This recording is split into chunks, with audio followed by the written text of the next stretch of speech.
You are listening to the Pencil and Paper Podcast Network.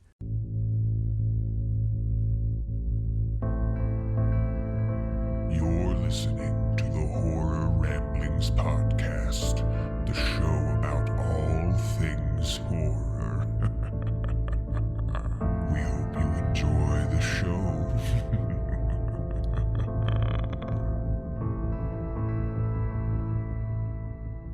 Welcome to the House of Horror, where all of your horror fantasies become reality. It is the Horror Ramblings Podcast. You know, that show with those guys, Lester and Steven. You know, it's feeling like summer a little bit here. It's not even feeling like spring today. It's hot as all get out where I'm at. I don't know how it is where you are, Steven. Not hot yet, but it's supposed to be a very nice day, but something tells me that's just going to be a tease because the rain will return, gloom and doom and cold, because it can't make up its mind. That's the worst thing about Tennessee weather. It's bipolar as all get out. You get a nice warm sunny day, and then you get rain for about 5 of those days, and then the sun will come back out again to tease you when you're at work, and then, you know, you get stuck with rain again. So this is the first sunny day we've had on the weekend, so I intend to try and make the most of it if I can. It's hilarious because I think Ohio and Tennessee are like the same place to some degree because that's how the weather is here.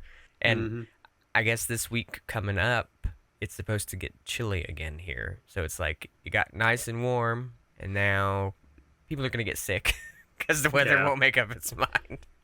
I was actually concerned it was going to be cold and rainy the week that people are listening that Friday. So just follow me here, people. The week in which you were listening today, if you're listening on Friday, I thought that week would be garbage. And the only reason I was hoping it wouldn't be, and luckily, fingers crossed, at this point it's not, is because I want to give a little shout out to my daughter. She's getting married, or she got married. By this point, she is married, my eldest daughter. So I wanted the best day for her. I wanted to make sure that she didn't have a rainy, gloomy, doom day. And as long as the weather did what it said it was going to do in the forecast, that's what she got. A nice, bright, sunny day. And all I can say is that maybe there was no family drama, but I didn't start it.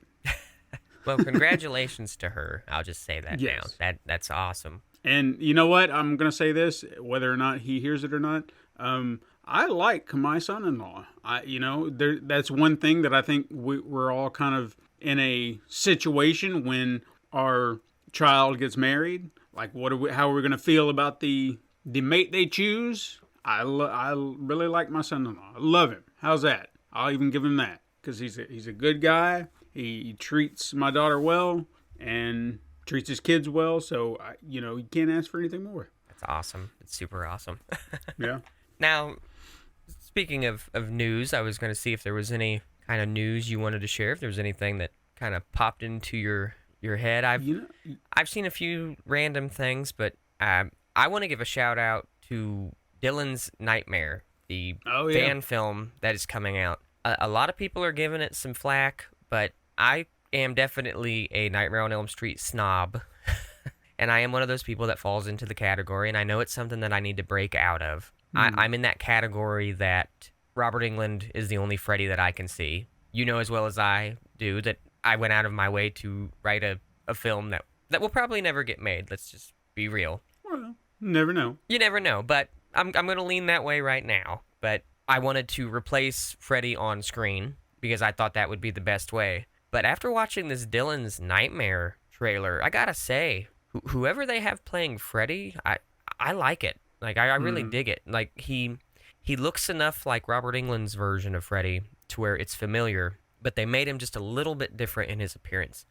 Somebody said Freddy looks tired because he has these real dark areas under his eyes, and like people were making jokes about it, but I actually really dig it. And he only has one line in the trailer. Dylan looks back, and Freddy's right there, and he goes, "Boo," and he says it just like that. But I don't know, it just seemed really menacing. And what makes it even cooler is the kid that actually played Dylan in New Nightmare is coming back to do this fan film. Yeah. And these are the same guys that did Never Hike Alone, which I know you still need to watch. Yeah, no, I've got it on my Facebook, or not Facebook. Why did I say Facebook? YouTube. Yeah, I've got it saved so I can always come back to it. I just never think about watching it when I'm there. Yeah. I'm always looking at the little videos and whatnot. So yeah, I definitely need to get around to it. I'm telling you, these guys, if we ever got a chance to maybe have them come on the show and talk to them, or maybe even try to do a film with them, I would love that opportunity, because they've really got it. I don't know what it is about them, but they've really got it put together, and it looks fantastic. I liked Never Hike Alone. I think it gave a fresh new, sense to the character of Jason. It was an idea that I really enjoyed. They switched between first person and third person, which I thought was risky to a degree, because a lot of people, when it comes to Jason, they just want to see hacking and slashing, but this was more like a survival thing, and something about it just, he's there, but all of his energy is just focused on one person, and I'm like, that's got to be unique, But that was one thing I wanted to point out, was Dylan's Nightmare. I also, and it just escaped me, I think you actually posted up about it on our Facebook page, the new Dracula film coming out. Yeah.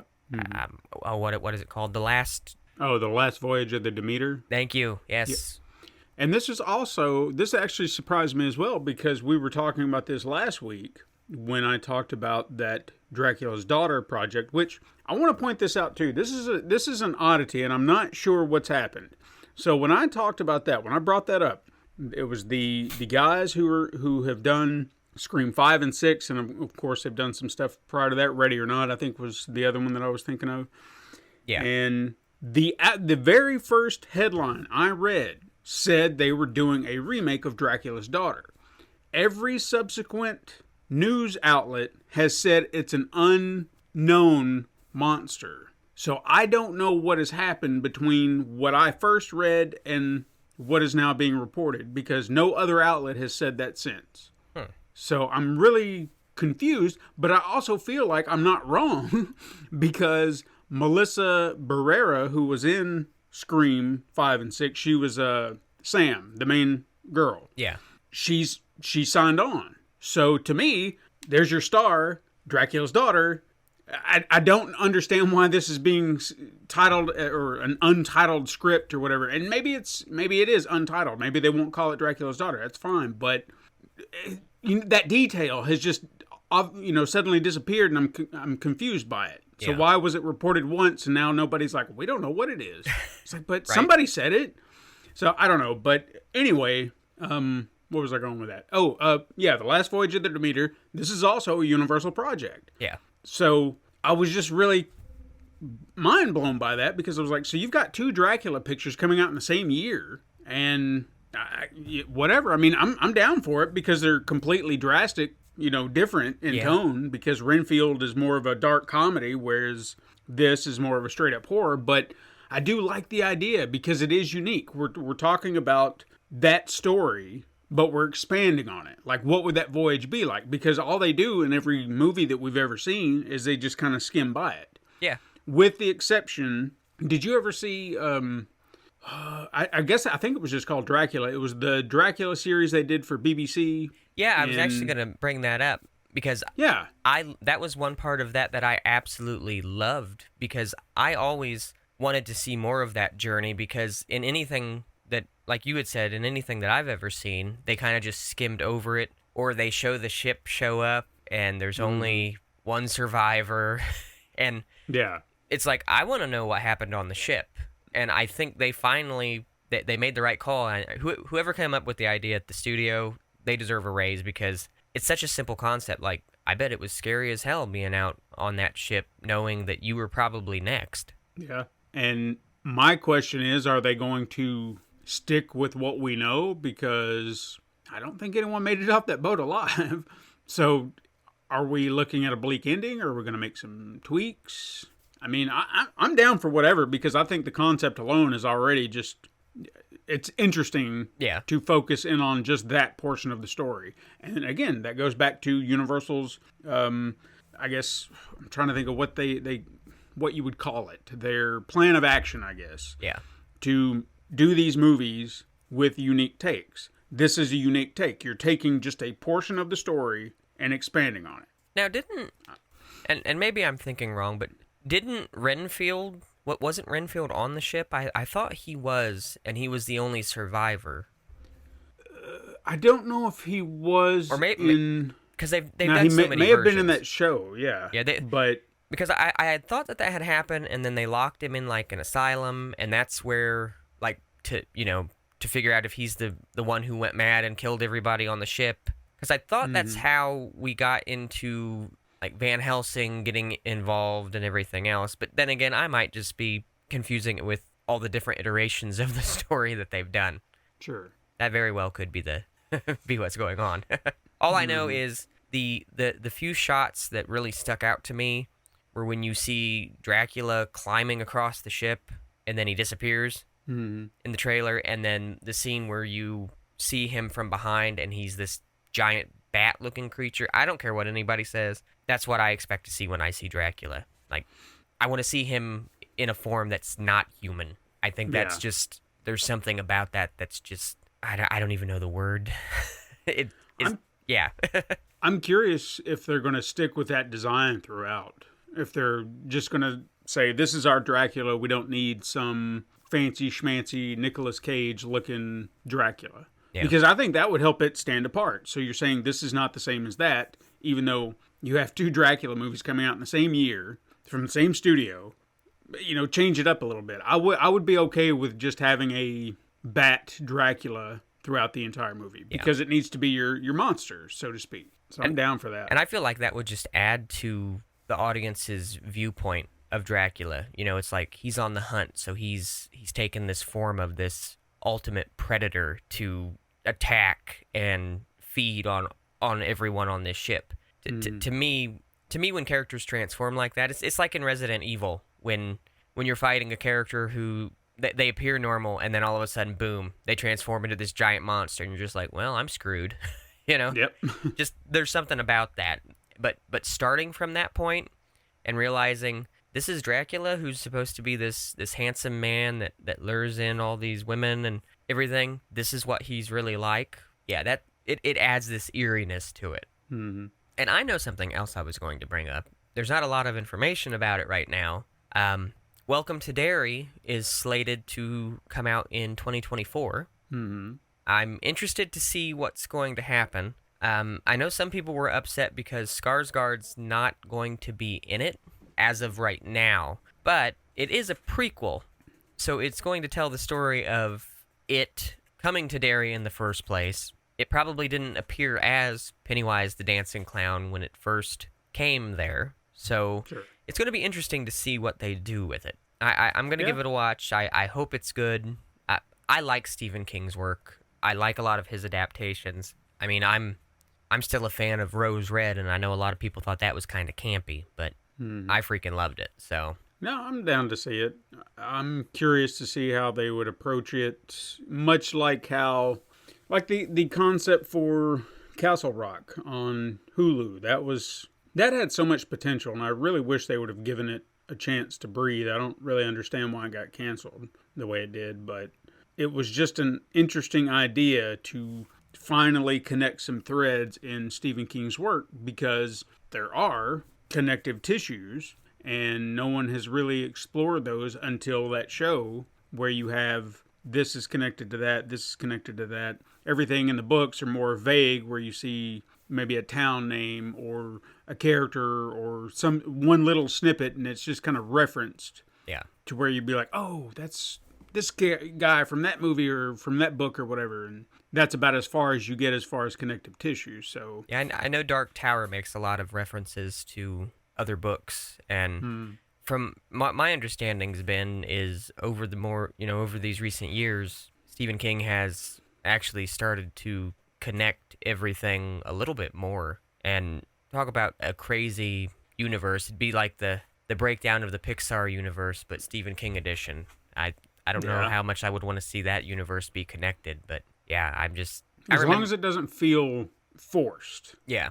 Because I know that there are one or two minor little things where some of the connective tissue, you'd kind of be like, well, because, for example, like Misery, That, for some reason, for the longest time, I thought that took place in a town in Maine, but it was actually in Colorado. So somewhere I got my states mixed up. So when Annie Wilkes showed up in Castle Rock, I thought, oh, well, because it's nearby. And it was like, no, it's not nearby. It's, far, far away. And then I got confused. I was like, so how does this... But it doesn't really matter. But still, it was just that... Was that so connective like that? But, I mean, they made it work. I thought it was still good. And real quick, I know this is a very random side note, but you just made me think about Kathy Bates. We definitely should have given her an honorary mention when it came to Scream Queens. Mm-hmm. I think just because she is so great at playing evil characters and being in films like that. I mean, It's just crazy. Oh, man. But, yeah, totally. Where were we? It's one of those days. Yeah. I do have like two little snippets of news I just want to kind of bring up. If anybody is interested. One, I feel, is kind of... It seems so random, and I really wish it was a lot more than it is, but it just seems kind of, who the fuck cares? But apparently someone recovered a lost scene from Jaws 2 that was on a VHS tape in Brazil, and all the scene is if you've seen Jaws 2, if not, just kind of follow along. There was a scene at the beginning where some divers were taking pictures of the wreck from the first movie, from the Orca. And obviously the shark comes in and attacks, and the camera is lost. So all that happens in the movie is they find out about, there's like a diving marker or something like that, I think that's what they're called. And obviously the police find it, or someone kind of reports it, so they go out to investigate. We never see the investigation. It's just like, hey, go out there and check it out, and then let me know what you find. And then sometime later, scene comes back, the deputy comes back with a camera, and he's like, hey, here it is. You want me to get this developed? Well, this scene shows everything in between. Them going out there, them diving for the camera, them recovering it. But just, there's no shark. There's nothing special. I understand why this was cut. I don't even understand why this is on a VHS tape in Brazil. Huh. It's just bizarre. So it has no substance from where I'm sitting. It's cool because it's an unseen clip from the movie. Yeah. But was it just some mind-blowing lost scene that we should have... Oh my God, I'm so glad we recovered. Not really. It's just like, we get to see them recover the camera. Great. So it's out there if you want to see it. I know it's on YouTube now. So if you want to see it, it's there. But I kind of turned it off halfway because I was like, I don't need to see them recover the camera. It's kind of crazy, though. I mean, how long ago did Jaws 2 come out? That was 1978. So it's been 45 years. From that standpoint, it's cool to know that after all these years, something like that would resurface. I'm with you there, though. It doesn't sound like it really added much. No. So, but hey, little things like that gives us hope for freaks. Just going to say that. Right? That's what we were talking about last week. So, lastly, I don't know if anybody would know her by name, but an actress by the name of Garn Stevens, probably best known in Halloween 3 as Marge. She was the one that kind of got the laser through the face or the mouth, or really messed up scene. Like, very first time I saw that, I was like, holy shit. Because it just kind of caught me off guard. But she sadly passed away this week, or last week. And she was actually married to Tom Atkins, which, who was the star of that. So just thought I'd throw that out there, and, thoughts and well wishes to the family. It's I don't really think there was anything specific. I think it may have been just natural causes. She was 87, so lived a nice long just thought life. I'd throw it out there. Oh yeah, for sure. That's good. I mean, it's not good that she passed away, but at least she lived a long life. Wow. So just throwing that out there. Great. Anyway, don't want to bring the room down. Want to talk about our headliner. The headliner of headliners. And talking about bringing the room down, might be a good idea to kind of sit down, not move so much. Kind of be careful. Be very quiet, still. Don't have any of those vibrations, because you might bring on our main attraction for the day, which is Tremors as a franchise. I love Tremors. I remember the first time I watched it. I was 9. No, I was 8. Sorry, I was 8 when I first watched Tremors, and we watched it on TV. Yeah. It was uncensored and everything else because, back when if you had HBO or any of the movie networks, they didn't really give a rat's ass. They'd put it on, they wouldn't care. Mm-hmm. And I remember just being completely glued to the TV while we were watching it. I thought it was cool, but it was like a morbid curiosity that I had. Yeah. And afterwards, my family loved to tease me when I was a kid. They'd tell me, "Oh, be careful. Be careful. You don't want those graboids to get you, do you?" And I was afraid for like 2 days of moving or being outside. And eventually I showed it to my friends, and we would actually make it like a game. Instead of playing Floor is Lava, we'd play Graboid Grab. And we'd, jump on furniture and shit like that. And even now that I'm older, still watching all of the films in the franchise, which we just talked about, there's 7 of them. Mm-hmm. I feel like they still hold up really well today. Even the first one. Oh, yeah, the first one, absolutely. Practical effects and great designs. I don't care what anybody says. The designs are great. Mm-hmm. And to me, the first Tremors kind of has the same magic that the first Jaws film had. And I mean that in the regard of the suspense is what really draws you into it. And it's just like Spielberg said with Jaws, you don't see the shark very much. Yeah. They kind of I feel like they took a note from Jaws when they did Tremors. You don't see the graboids a whole lot, at least not in the, not in the beginning. It's just like Jaws. In the beginning, you get like glimpses, you get like the fins. Well, in Tremors, you get their tentacle tongues with the teeth. And Mm-hmm. but it's just the uneasiness that you get from watching it. You're sitting there and you're like, what is this thing? Yeah. And it works. It's like Jaws on land.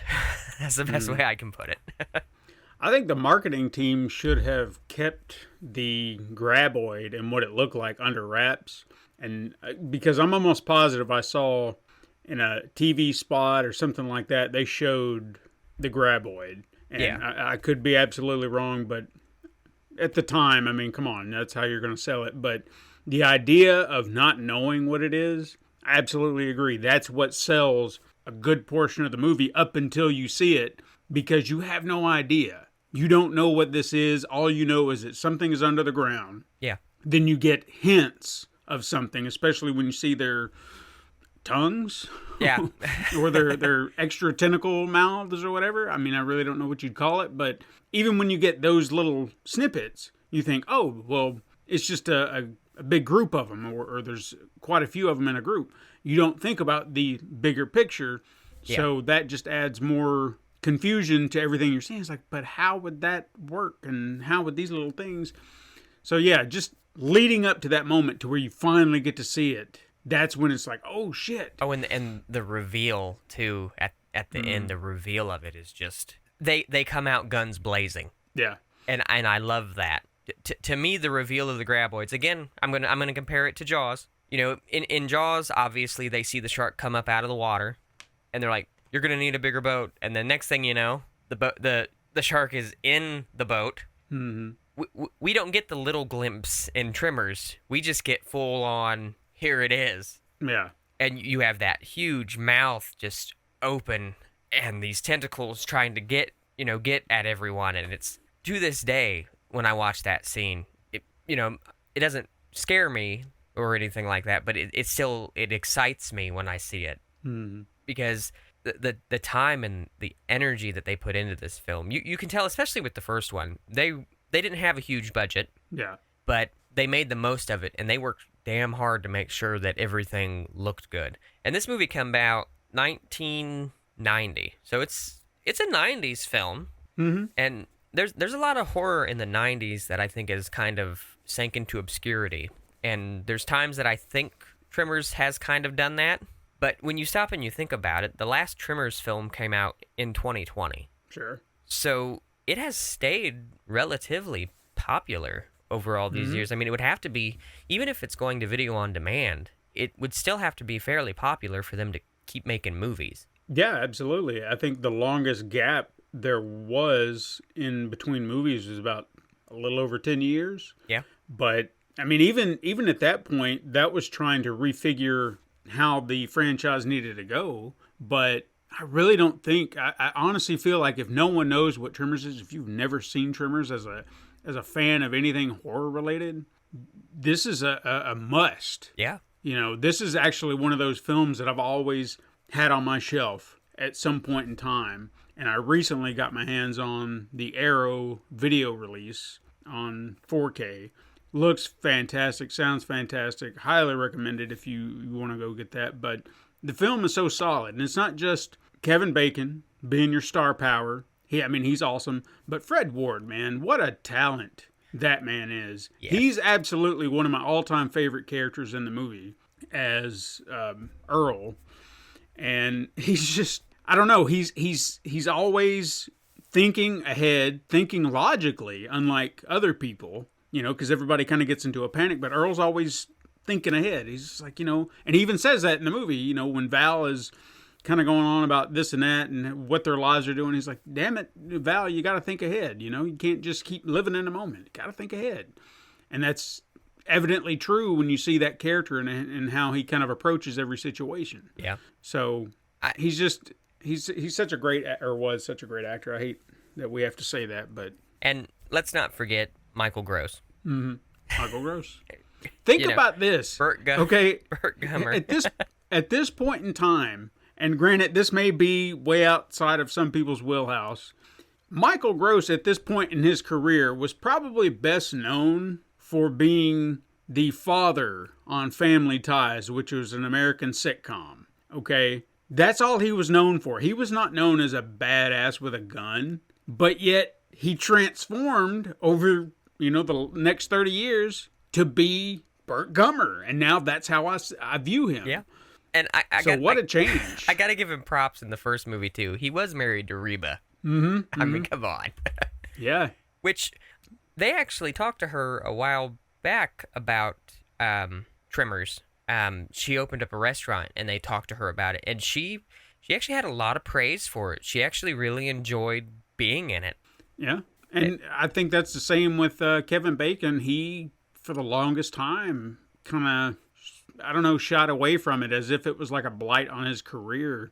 And that's such a shame to think that he had that view of this film for so long. Yeah. Because anyone I'd ever talked to who'd seen the movie enjoyed it. I can't think, I'm obviously there's got to be someone out there who's like, this is the stupidest shit ever. I don't like it. But most anyone that I know who has seen the first movie knows the franchise. They love it. So you're either in or you're not. And for him to think that no one cared for this or thought this was some movie that was beneath him, fuck no, dude.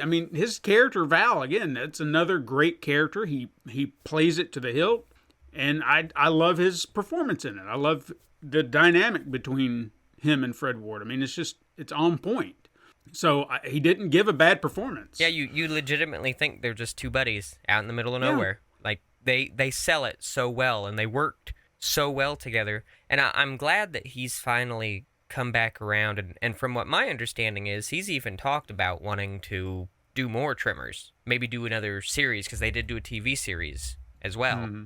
I don't remember how long the series lasted. I know they did some really weird stuff in it, but... I think it only lasted a season, and I want to say it kind of came out maybe like right there after the third film, because I think it was supposed to be like a continuation from that. Yeah. Because it was almost like some threads in part 3 were rolled over into into the series. And it was a sci-fi series, and they weren't really big at the time, so they didn't have a budget. It was... Today, I feel like you could have the right streaming service with the right money behind it. Peacock, since it's a Universal project. I think they could put some money behind it, and you get Kevin Bacon involved. I think you could bring it back and do it right. And they could bring back some of the characters from the originals. There's a few... To a degree. Yeah, to a degree. Now, granted... To some degree. Let me throw that out there. We'll probably be spoiling things in these movies, so if there's something you don't want to know, just be warned. We might touch on some things that could be considered spoilery material, so just fair warning. Because one character that, depending on how you approach it, Burt would not be returning. Yeah. if you were doing a continuation from 7 to now. So if you were saying, okay, so all the other movies happen, this continues, boom. But if you're just saying, hey, Tremors 1 is all that happened, and then this series picks up from that, you got an alternate timeline, then sure, anybody can come back, except for anyone who has actually passed in the real world. Poor Bert. Yeah. Oh, But man. you know what? That was but it was a fair ending for the character, Like, I didn't feel like it was a cheap ending or that he didn't earn that. So I was okay with that, It felt like it was a closure. Like, Bert passes trying to take down the last remnants of the graboid, so it felt like a proper cap. Yeah, and I gotta admit, he went out full Bert style. Right before it swallowed him, he flipped the bird. So, I mean, he went out Bert style, so I'll give him that. That's right. Now, Yeah. I know we'll kind of get into all the movies, but out of curiosity, what movie would you say is your favorite out of the franchise? Now, in all honesty, I feel like we have to move part 2 or part 1 off the table because that one would be my favorite. Yeah. But that's not to do any disservice to the rest of them. I probably would say, so I'm just going to say, for the sake of this, we're going to say part 1 we're not going to count because surely that could be anybody's favorite. Yeah. The last 3 are probably the ones I've seen the least, but that's not for a lack of not enjoying them. I think it's just I just haven't got back around to them. So I probably would have to say part 2 would be my favorite because it was such an unexpected treat. Yeah. The movie is better than it has any right to be, being a straight-to-video sequel in the 90s, and it feels like a natural progression. You still had the same writers who created the characters from the first film on board, so you had that pedigree. You brought back Fred Ward. Obviously, they couldn't get Kevin Bacon back because he was in his, I think it was stupid idea. And then what did they do? They evolved the graboids into the Shriekers. Or was it Shriekers? I think it was. It was Shriekers. I think that's what they called it. I think it because was. Because they all had some weird... Yeah, they had like Shriekers, Ass Blasters. There was another one. Yeah, I can't remember the other one either. There's so many of them. But they evolved the character, so it wasn't just like, okay, we're going to be doing that. But even how they approached that, because they had that hunting scene. Yeah. So they're just out, trying the old hunting trick with the bombs and the rope. And that's just insane, because it's such a fun scene. And I don't know, just the movie itself, like I said, it has no right to be that good, and it is. And I think I've probably watched it just as much as the first film. Yeah. So that would probably be my choice. But that's, again, not to... The last 3 were really good, and I was hooked in on that storyline that they set up. So I'm going to have to go back and rewatch those at some point. Not a bad choice. Mine is actually probably going to surprise you a little bit. Okay. I would honestly have to take the first 2 off the table for myself. Okay. Completely. Because they hold a special place. And I would feel really biased saying that one of those was my favorites. Mm-hmm. I'm actually going to go way down the line. I love them all, but I'm going to go way down the line to A Cold Day in Hell, which came out in 2018. And the only reason that I'm going to say that is because we are so used to seeing the Tremors in the desert, to seeing the graboids and everything in the desert.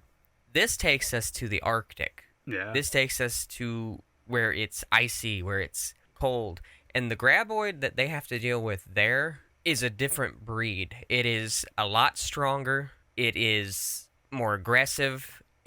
It makes you feel almost the way that you felt when you watched the first one, because it is familiar to you. So you think of, oh, well, we're just dealing with a graboid, but then you realize how much stronger this graboid is compared to the ones in the first film. And for some reason, it gave me that excitement back. Plus, there's a lot of stuff that happens to Bert in this movie. Like, he's sick in this movie because of something in the graboid DNA that's causing problems. And it's got, like, so many over-the-top action scenes in it. Even the way that they take the graboid down, it's it's like you're watching an action movie at some points. Sure. But to me, I consider it one of my favorites because it took the original idea and it just heightened it.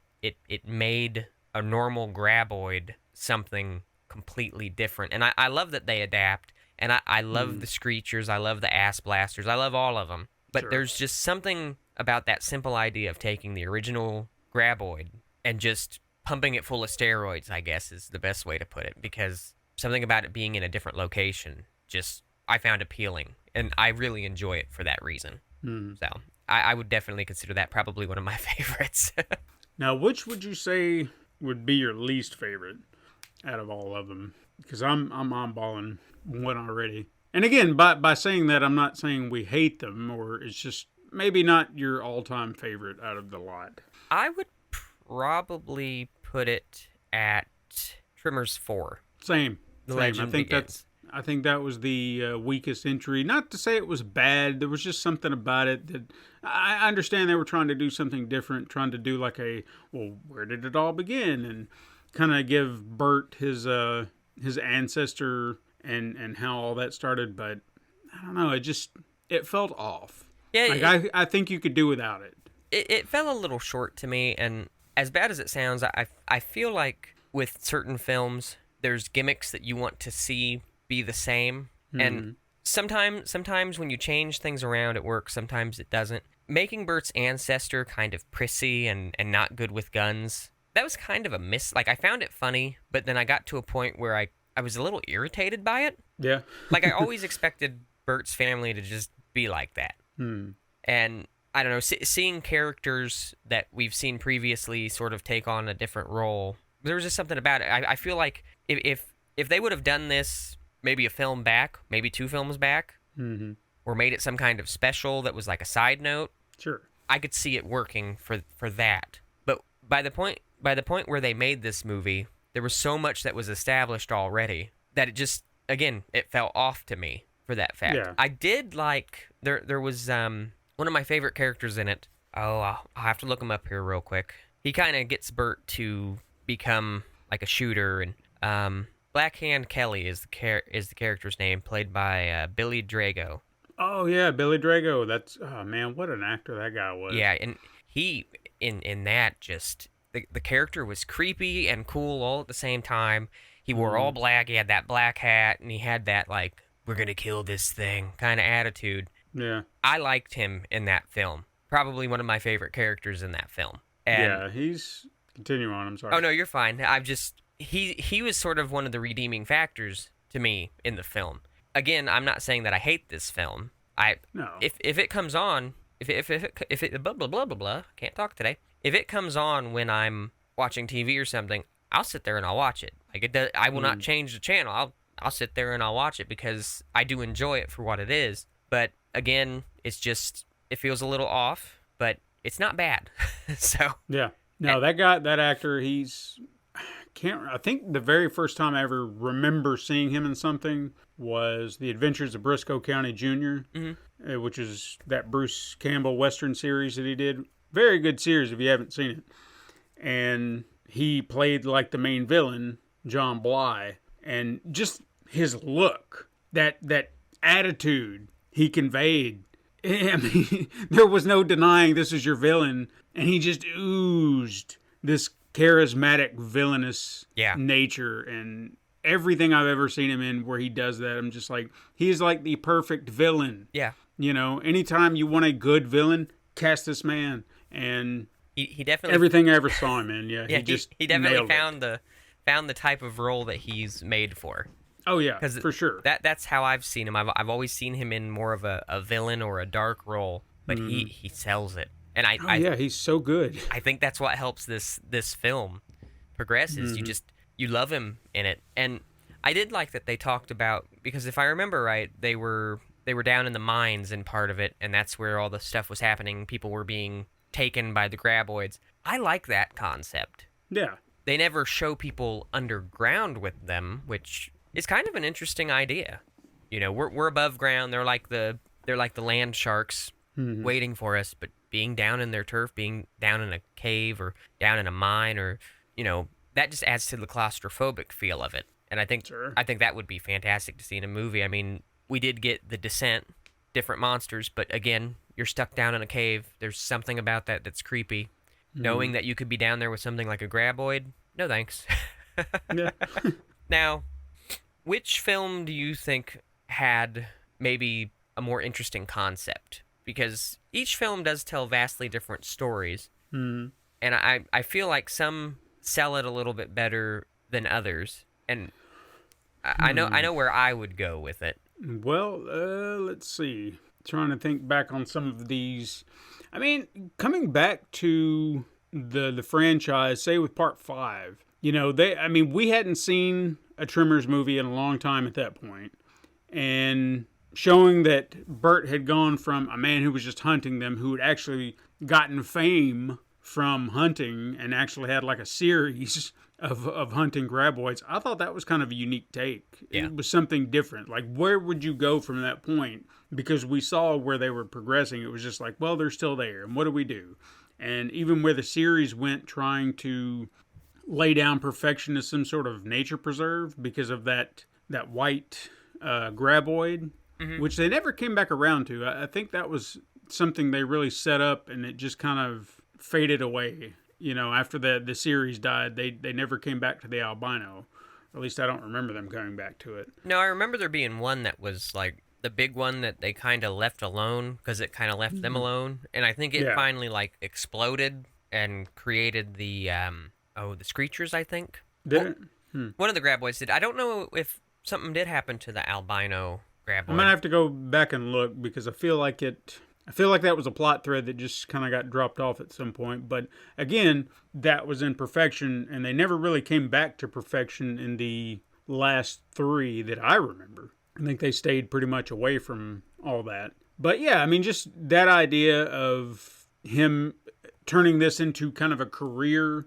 And I will say that not to knock the story bit, but where he found out that Jamie Kennedy was his son from a fling way back when somewhere, it could be a little contrived or whatever, but just the basic premise of trying to reintroduce the character and what he was doing with the graboids at that point, I thought was kind of interesting, at least in terms of where we're at with the franchise. So really trying to reinvigorate where we're at as opposed to just retreading the same ground, because I feel like that's what Tremors 3 did. Again, not bad, but when you compare it to Part 2, it's like when they got to Part 3, they said, hey, we're wanting to do a series, so what are we going to do? Well, let's take a TV budget and create like a pilot in Part 3 to set up, hey, we're back in perfection.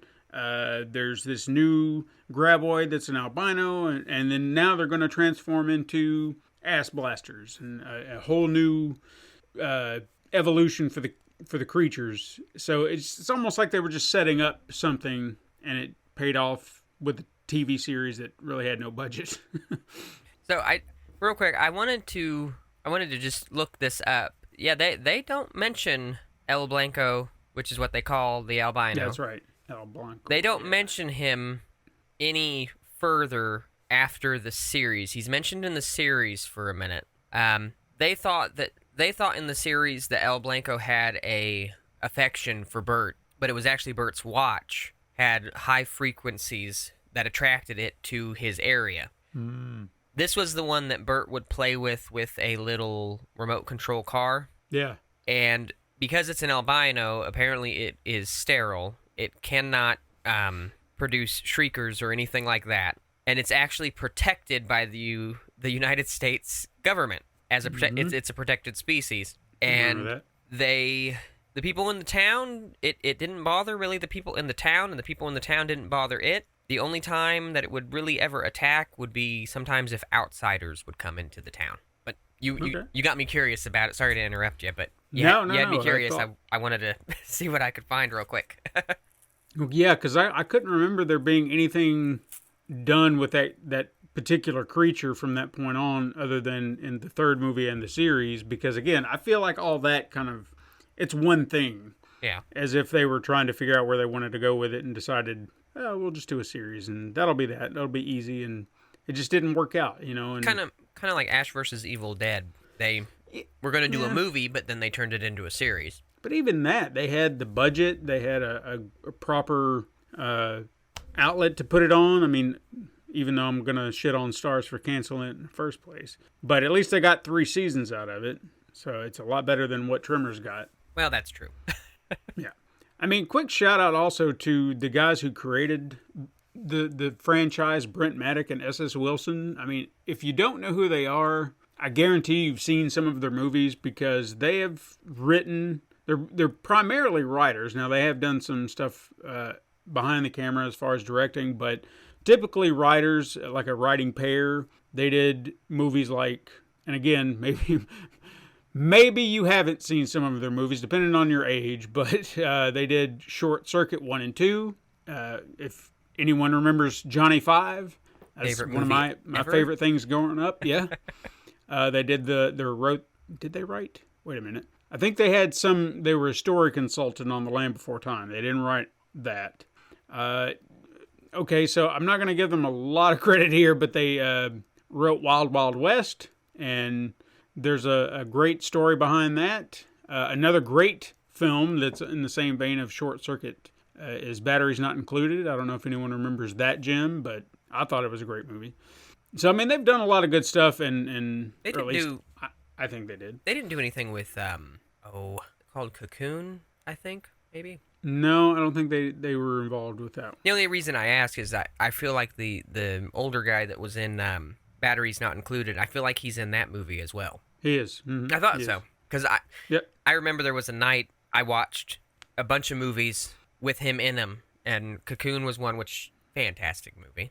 A movie that is not on Blu-ray, 4K, or streaming, so it's being lost to time all because of some streaming rights issues, and I'm pissed because I went looking for that not that long ago and could not find it, and that's what I found out about it, and I'm so angry. It's such a good movie, and I want to see it again. I used to love watching it. It would come on Sci-Fi all the time, and we would watch it. And I still, my favorite scene in that whole movie is the one older guy is at the eye doctor, and he's reading the thing, and the guy's like, "What line are you reading?" He's like, "The bottom one." And the guy's got the magnifying glass trying to see it. Yeah. Freaking love it. And you just mentioned like 4 movies that I absolutely love. So Short Circuit 1 and 2. Oh, yeah. There's another movie from the 80s. I know I'm kind of getting off topic, but I just thought about it. This lady gets a dog that has been like genetically modified, and this dog has all these abilities, and the dog loves her, but it hates everybody else. And there's a scene in it where they tell the dog to get this cat, and the cat climbs up in the tree. You know what I'm talking about? You're talking about Man's Best Friend. Yes, Yeah. I freaking love that movie. It's over the top, it's insane, but I love it. Yeah, I got that on digital, and I traumatized my daughter with that, my youngest, by accident, mind you. That very scene, okay? Because I was just watching it. She was not watching it with me, per se, but she happened to come out, as every kid does, at the worst possible moment. So as this dog is chasing the cat, she stops. She starts watching, and she's just curious. But then the moment they show the shot of the dog swallowing the cat, that's what did it. She's like, I start screaming and crying. And Katrina looks at me and she's like, "Oh my God, what are you doing?" I was like, "I didn't make her watch it." So Yeah. I didn't think it was going to affect her, but I guess the fact that we've had dogs and we've had cats, it was just, yeah. Oh man. Not my finest moment, but You know that I thought whatever. that's kind of why I haven't let my son watch Tremors, because I feel like it would traumatize him and he wouldn't want to go outside and play. Sure. So just stay on the rocks, man. It'll be fine.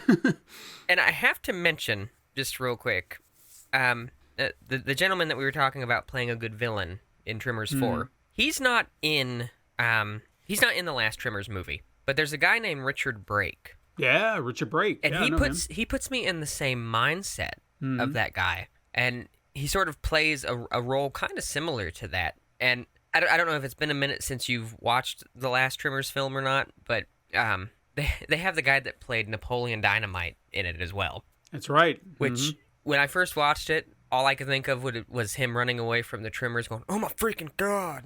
Oh my God. Like that's all I could think of. But I got to thinking about Bert, and I got to thinking about Michael Gross, and talk about somebody who you didn't expect to make the series what it is, but totally made the series what it is. He really did. I mean, he was not the primary character, but eventually became the primary character. And how or why is beyond me. I guess some people just thought, you know what, he's actually a fascinating character. Let's focus in on him. Because it wasn't until the third movie where he really became centralized. Like that, he became the primary character. Yeah. I'm curious, just out of curiosity. Sorry, I'm just trying to look up a few things. $514,068,956 worldwide in total gross revenue. That is how much this franchise has earned. I was they haven't curious really about had that. to do a lot as far as promotional material, because we're talking about a franchise that has really only had one theatrical release.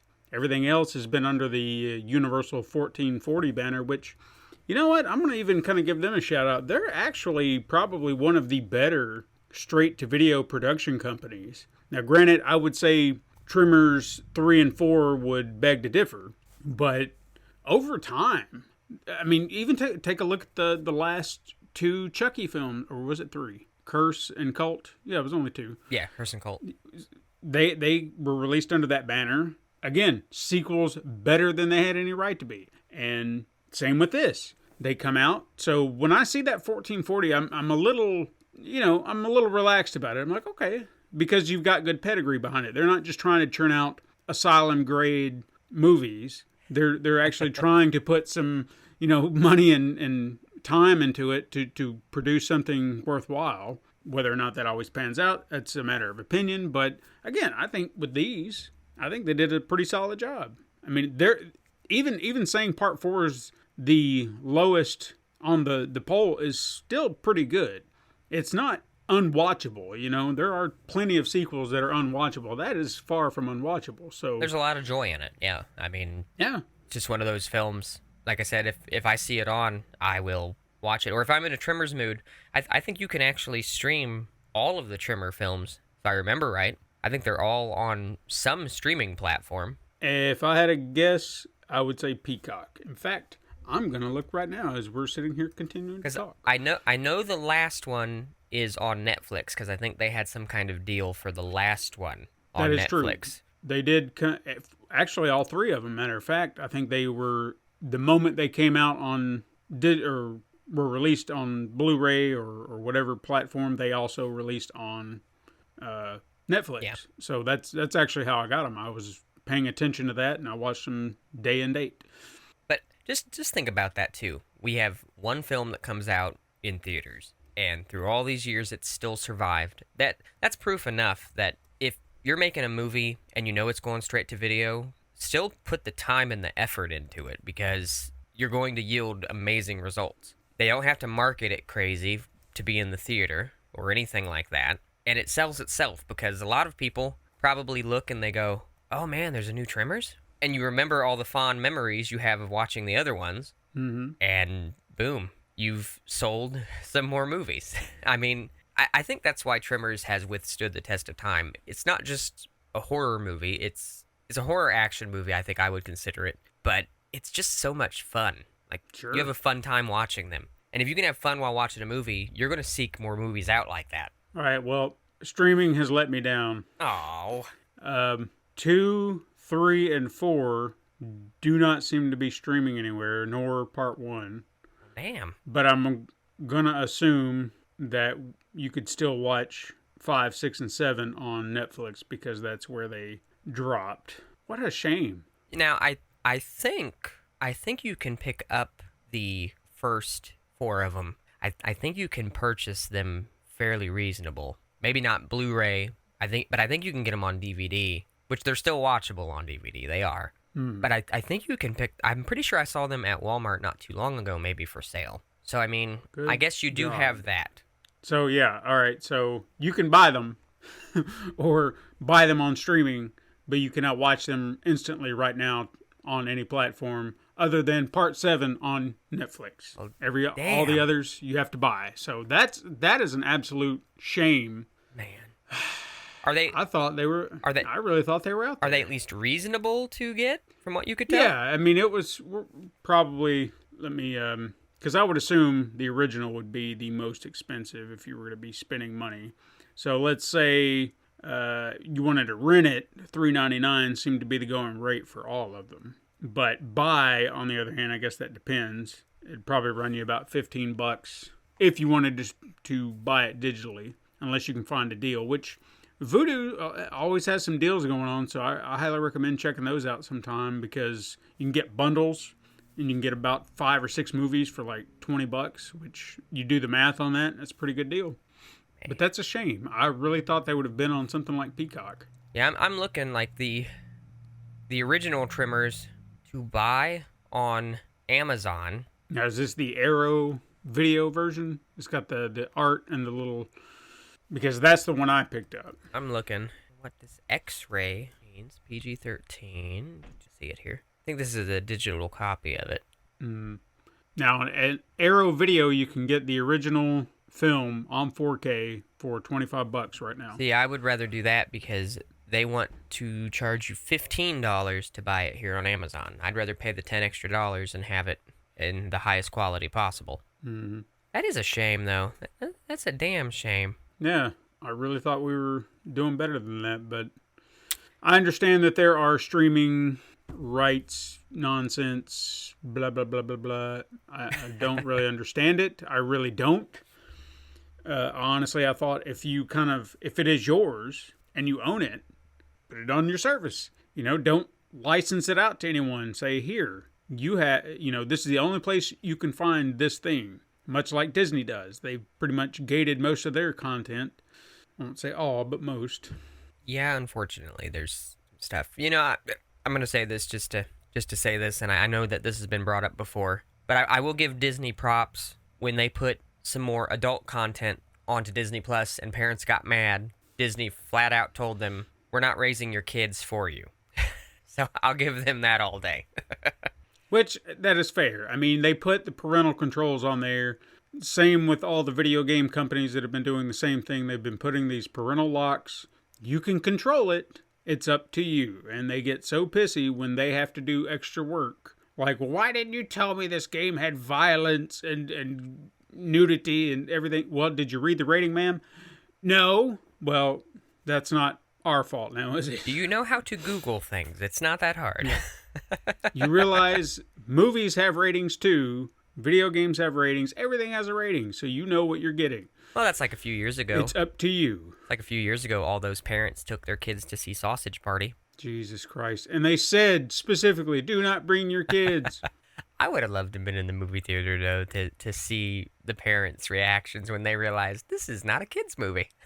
I mean, the fact that you can't do that research, it clearly states, as you're looking at posters, trailers, R-rated, do not bring children. And people still do it. That is, like, even the theater people, I don't even blame them for selling the tickets, because it shouldn't be their responsibility to say, hey, I don't think your kids ought to be watching this. There was ample time to do your research before you got here. You chose not to do it. There's still even a poster standing in front of you. The sign is telling you, Sausage Party R-rated. And you are ignoring all these signs, literal fucking signs around you. That if I'm selling a ticket, I'm just like, yep, here you go.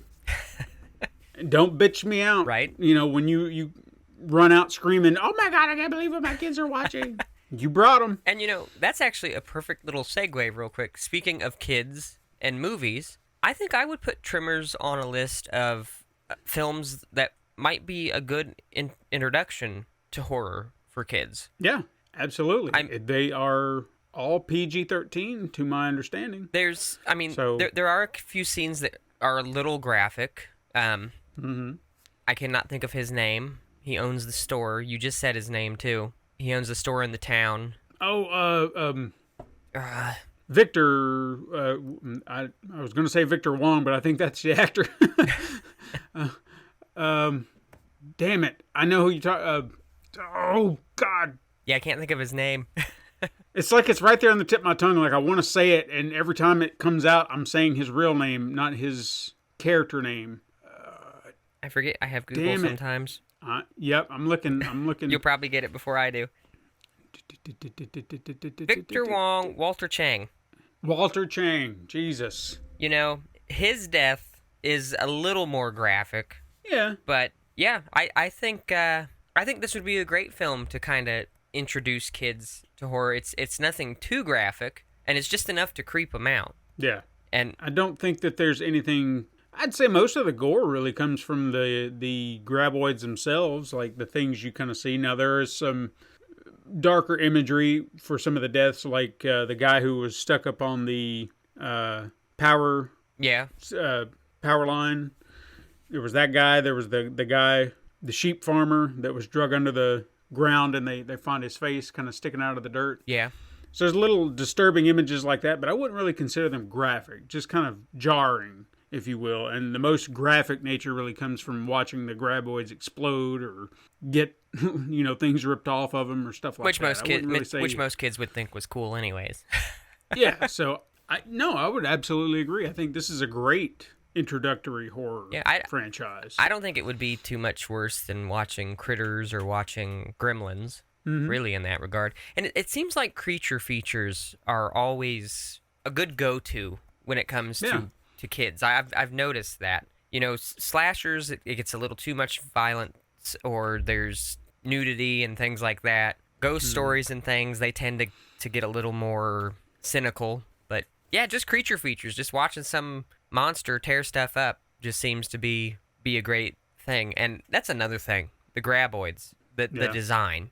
I think they're cool as shit. Sure. The shriekers, the ass blasters, they come up with these designs, and it does border on the comedy aspect when we get into the ass blasters, because they really do fart, and that's how they go. Yeah. But I don't know, it's just they look cool, and even though they do some things that are cheesy, they design them in a way where they're still menacing, they're still cool looking, and to me that's hard to do, especially when you're calling your monsters ass blasters and things like that.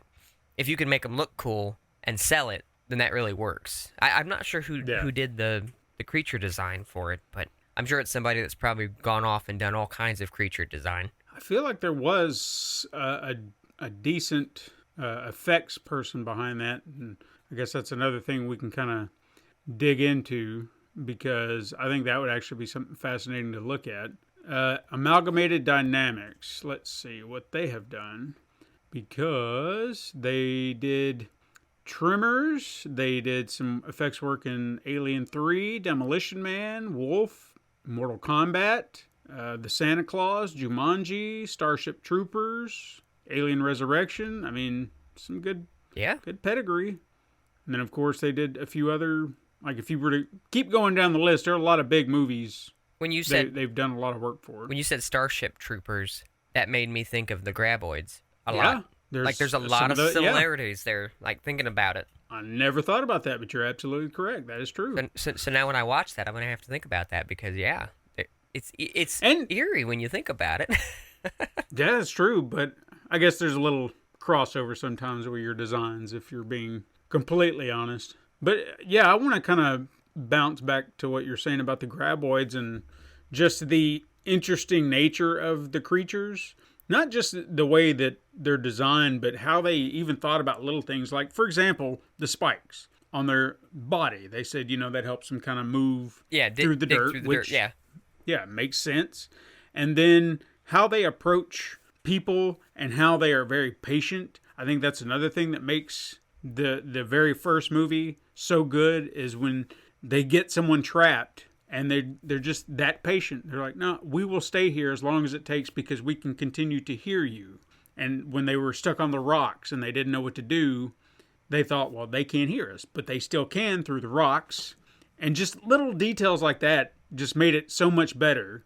And then you had that one graboid that was kind of your leader, if you will, the smart one, who was always kind of one step ahead. So it proved that they were learning as they were going. And this one would start to pick up on what they were doing and be like, no, I'm not stupid. And I think that also kind of added to it as well, because it wasn't super intelligent, but like any creature, I feel like you do something to them long enough, they're going to get wise to it, and they're going to rethink their strategy. Yeah. So same with these, they're not stupid creatures. They might not be the smartest things, but they're not stupid either. So I did like that little aspect, throwing in some thinking on their part, trying to figure out how to get to everybody. Yeah, and It even boils down. What was it? It was the second movie where they have to go in where all the shriekers are. Yeah, And in the warehouse. and they spray themselves down with the fire extinguisher liquid so that the shriekers can't see them. Right. I thought that was an extremely interesting concept because it shows these creatures are adapting and learning. We have to adapt and learn as well. You know, it didn't boil down to what most creature features boil down to at the end is how can we kill them? We just need to figure out how to kill them. With these, you have to figure out all kinds of things. You have to figure out how do I get away? How do I do the next step? You know, it's not just we got to kill them. How do we do it? It's we have to survive. We have to stop them from adapting again, from changing again. We have to keep moving forward. And I don't care what anybody says. When they first showed the flaps lift up on the shrieker's head so it could activate its heat sensing abilities, I thought that was one of the coolest things in the world. And that's another thing about design that just shows how cool these creatures are. And to me, that was a thing that really showed that they adapted too, because they use those flaps to come down to defend those very important areas. Mm-hmm.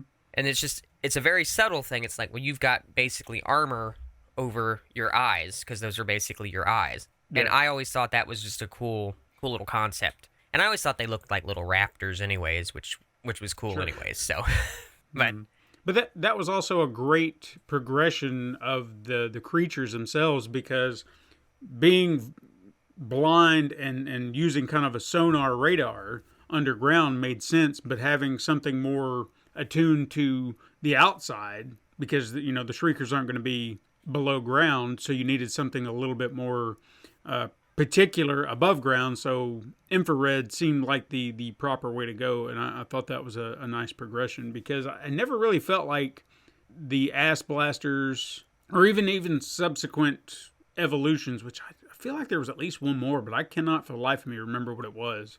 I'm trying to look it up, see what I can find. They didn't feel like they were anything unique. Like the ass blasters, yeah, they could fly, but there was nothing about their physiology that made me think, oh yeah, this is definitely the way it should go from here. Like from Graboid to Shrieker made sense, evolutionary, but ass blasters not so much.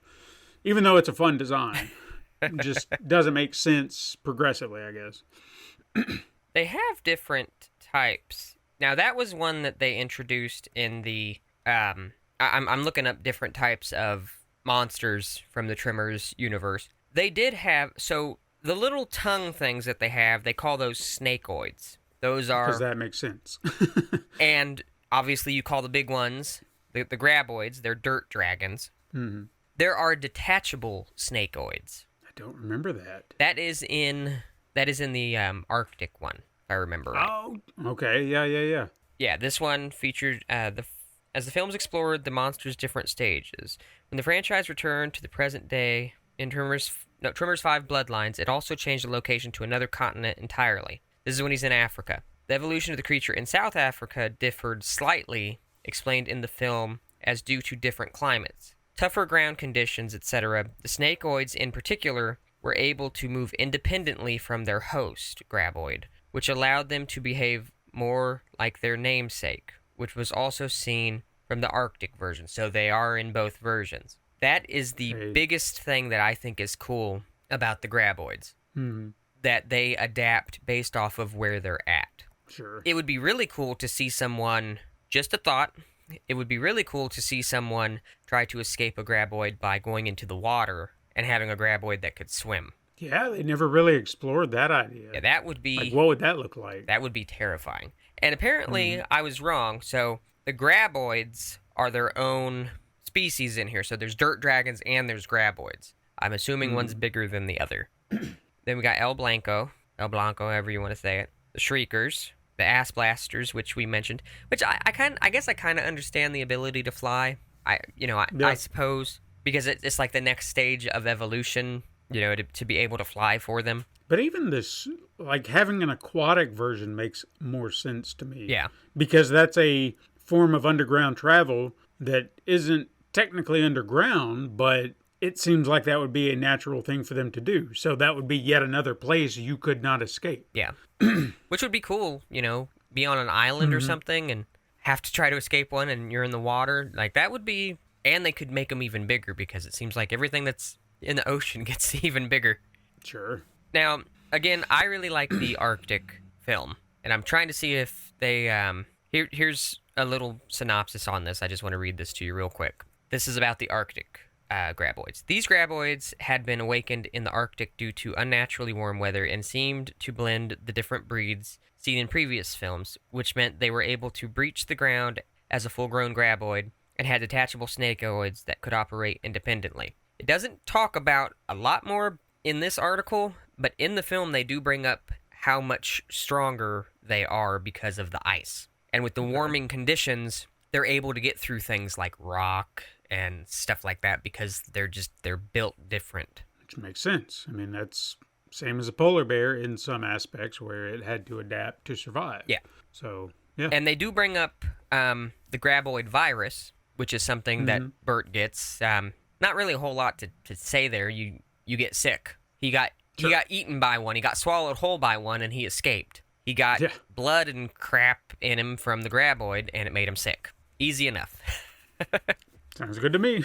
And Queen Bitch, which I'm guessing is from Bloodlines, a more aggressive graboid than the ones seen in North America. Not only did these graboids work together with the equally aggressive ass blasters in working to protect their eggs, but they also served one graboid in particular who was given the name of Queen Bitch. This graboid was the first to feature the detachable snakeoids and the first to be able to breach the ground as a full-grown graboid, so it can completely jump out of the ground. It was also revealed that they were able to tunnel better through solid rock by releasing acid from its mouth. Queen Bitch is still the most deadly graboid we've ever seen, but we're hoping Tremors' Island Fury will outdo itself once again.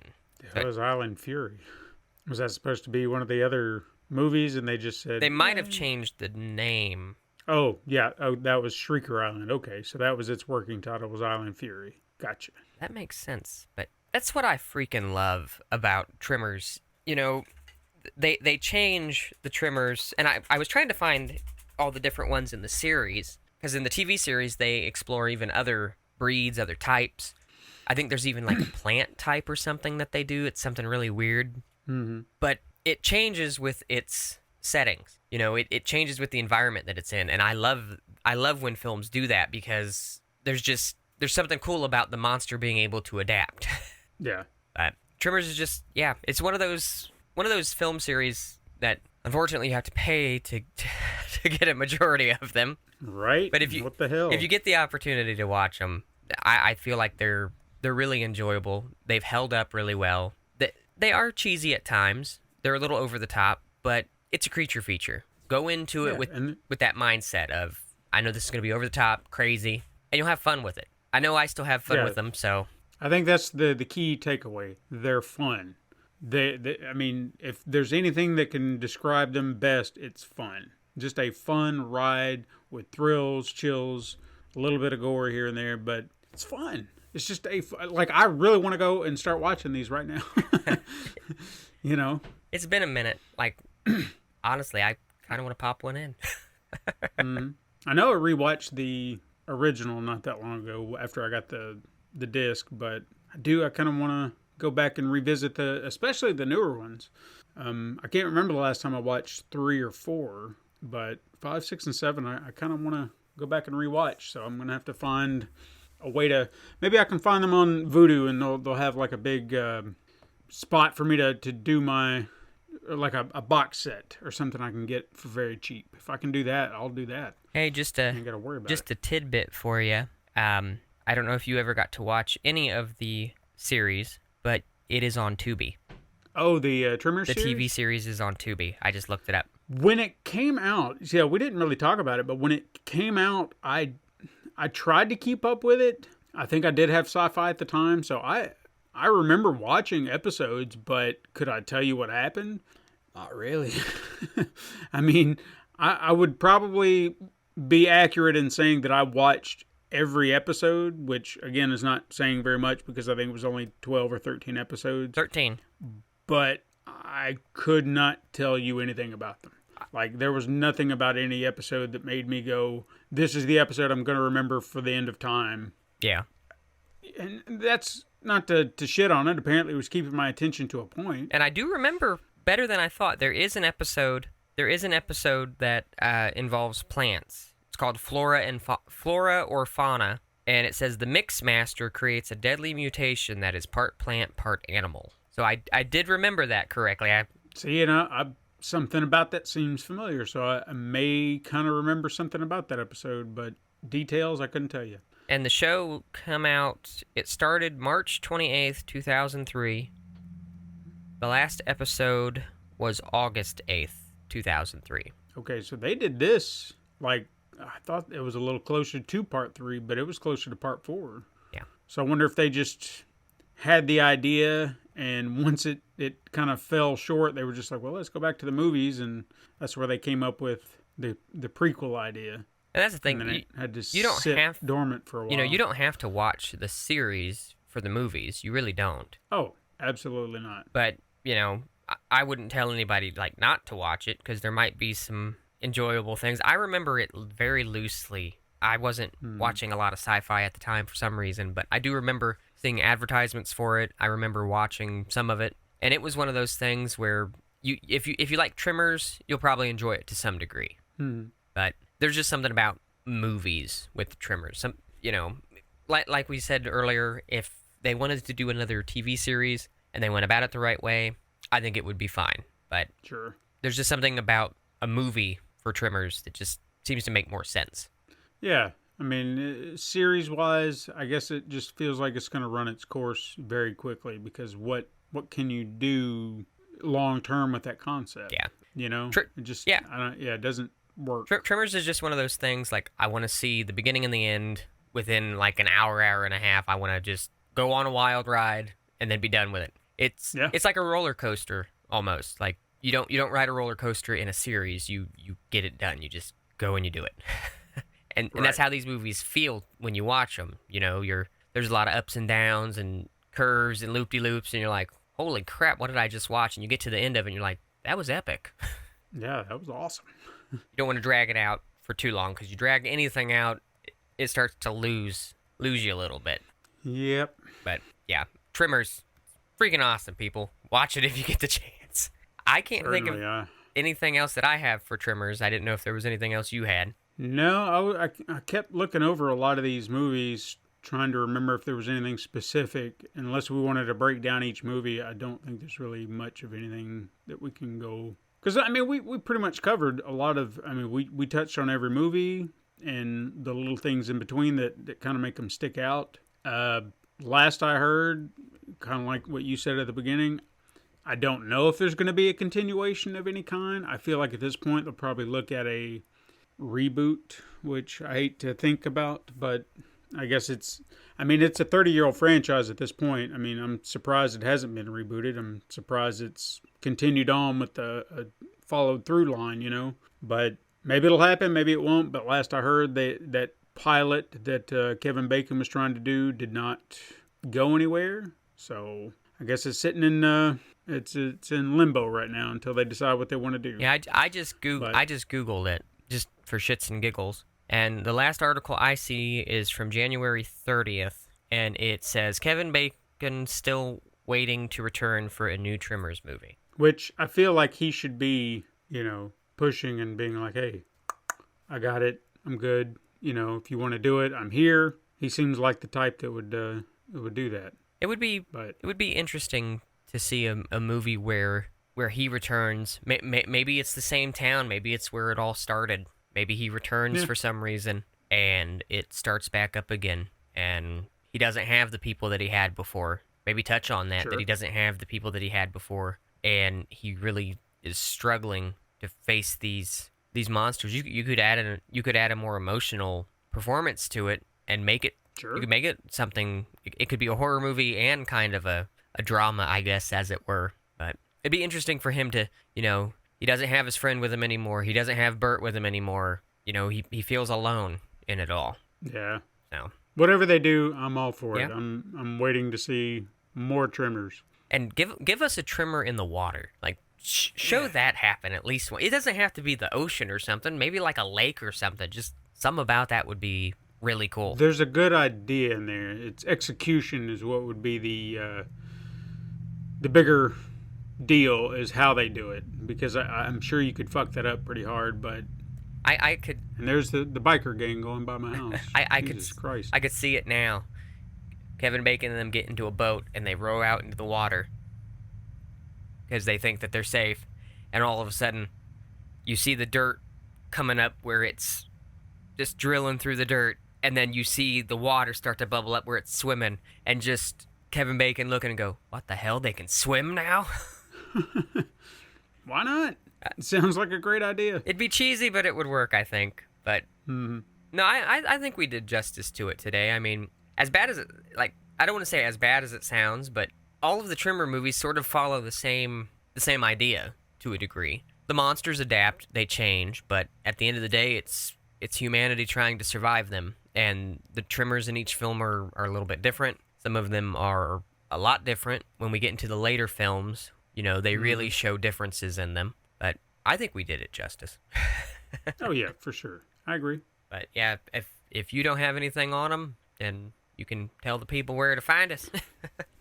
Well, Ramblers, let us know what your thoughts are on the Tremors franchise. I don't know why I was going to say Twitter franchise. The Tremors franchise, but you can tell us that on Twitter at Horror Ramblings. If you've got more to say, a tweet's just not going to cut it. Send us an email at horrorramblings@gmail.com. And if you want to discuss Tremors or other horror topics with like-minded individuals, go over to Facebook or even join us on Discord in our Ramblers room. You can even find us on Instagram to see an assortment of horror images. And if you want to support the show financially, you can head on over to patreon.com/pencilandpaperproductions. Chuck and a buck, and you'll get to see behind-the-scenes little things. The most recent little snippet we put up was a special celebrity story from our guest from last week, John Brennan, telling us about an interesting encounter he had with a certain celebrity at a theater, and that's all I'm going to say about it. So if you want to hear that story, just head on over there, throw in a buck. It's a simple $1. I'm not asking for very much. You can do it for 1 month. Anyway, if you want to support the show in another way, hit that 5 stars on your favorite podcasting app. Tell your friends to find us on their favorite podcasting platform as well, like Good Pods. And if you happen to be using Spotify, take a look at our weekly questions and polls and let us know what you think. Finally, if you prefer a central hub, keep up with any and all things at pencilpaperproductions.com/horror-ramblings. Links are in the show notes for your convenience. And remember, guys, stay spooky out there.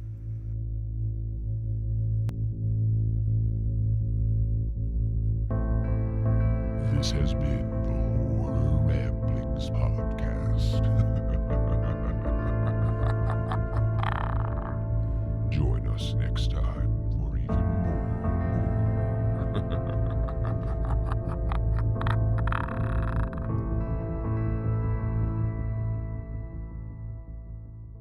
This has been a Pencil and Paper Podcast Network production.